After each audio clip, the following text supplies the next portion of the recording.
పని సరిగ్గా చేయటం రాదు. అసలే ఇది ఎమ్మెల్యే గారు అభిమానంతో నాకిచ్చిన టీ సెట్టు పగలగొట్టావేవే. నీ కళ్ళు వార్వలేక కావాలని వీటిని విసిరిపడేశావు. అయ్యో లేదండి, నేను కావాలని పడేలేదు, చేజారి పడిపోయింది. ఇది నిర్లక్ష్యపు సమాధానం కాదా? నువ్వు ఎంత అజాగ్రత్తగా దీన్ని పట్టుకున్నావో నీ మాటల్ని బట్టి అర్థమవుతుంది. మన వస్తువు కాదు కదా, పరాయి వస్తువు అనుకున్నావు కాబట్టే ఇదిగో ఇలా పగలగొట్టావు.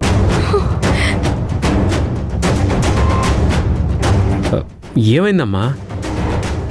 ఎమ్మెల్యే గారు ప్రేమతో ఇచ్చిన ఫారెన్ కప్ సెట్ ని ఈ కాకి పిల్ల కోపంతో కావాలని కింద పడేసింది సత్య.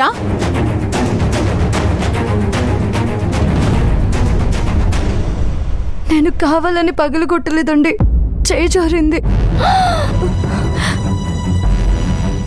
అయ్యో అయ్యో మంజు, నువ్వు పగలగొట్టింది కప్ సెట్ ని కాదు, అత్తయ్య లబ్డబ్ లబ్డబ్ అని గుండెని పగలగొట్టావు. ఎందుకంటే అత్తయ్యకి ఇదంటే ప్రాణం. అవును, ఇది వస్తువు కాదు, నాకొక జ్ఞాపకం.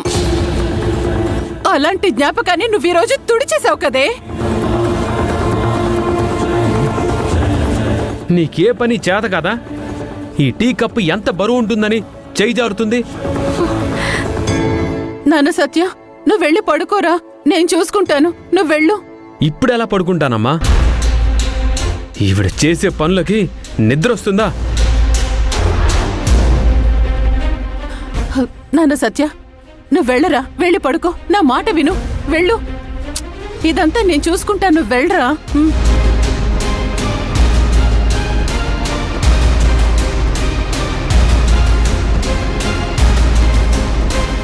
ఏ కాకిపిల్ల, మనసులో ఒకటి పెట్టుకొని పైకి ఇంకో తీరుగా ఉంటే చేసే పనులన్నీ ఇదిగో ఇలాగే ఉంటాయే.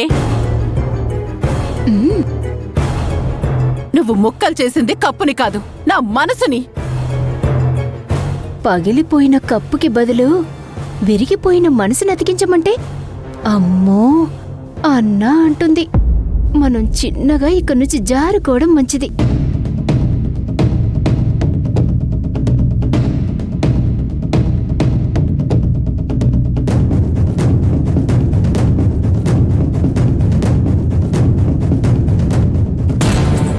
ఇంతవరకు ఈ కప్ సెట్ ని ఎంత ప్రేమగా చూసుకున్నానో, ఎంత భద్రంగా దాచుకున్నానో.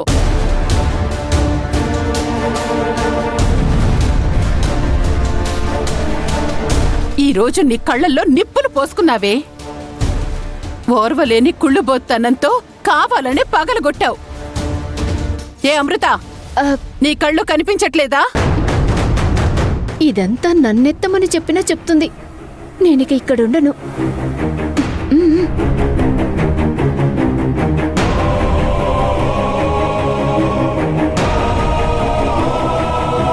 అలా రాయిలా నిలబడకపోతే వెళ్ళి ఈ చీపురో చాటో పట్టుకురాపో.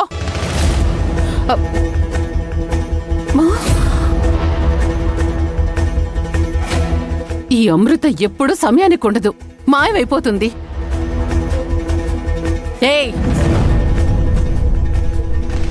వెళ్ళు. నువ్వు పగిలిన ముక్కల్ని కూడా తాక్కూడదు. నిన్ను చూస్తుంటేనే చిరాకొస్తుంది. వెళ్ళిక్కడి నుంచి, వెళ్ళు.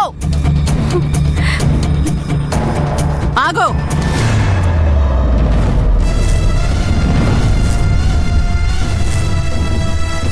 నువ్వు నా కొడుకుతో స్టేషన్లో ఊచ లెక్క పెట్టించావు. నిన్ను కూడా ఈ ఇంట్లో జైల్లో ఖైదీలాగే చూస్తాను. ఈ చెత్తని బయటపడేసినట్టుగా నిన్ను కూడా ఒకరోజు ఈ ఇంట్లో నుంచి బయటికి పంపించేస్తాను. వెళ్ళిక్కడి నుంచి, వెళ్ళు.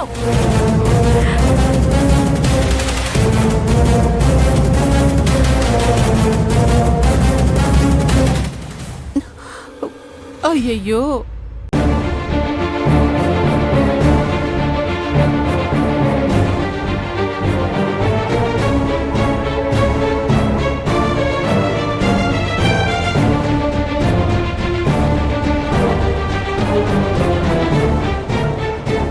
బంగారం లాంటి కప్పు సెట్ని నాశనం చేసేసావు కదే. సంధ్య ఇచ్చిన ప్లాన్ కరెక్ట్ అవుతుంది. మనమ్మ గారు నన్ను బయటికి పంపించేస్తానంటుంది.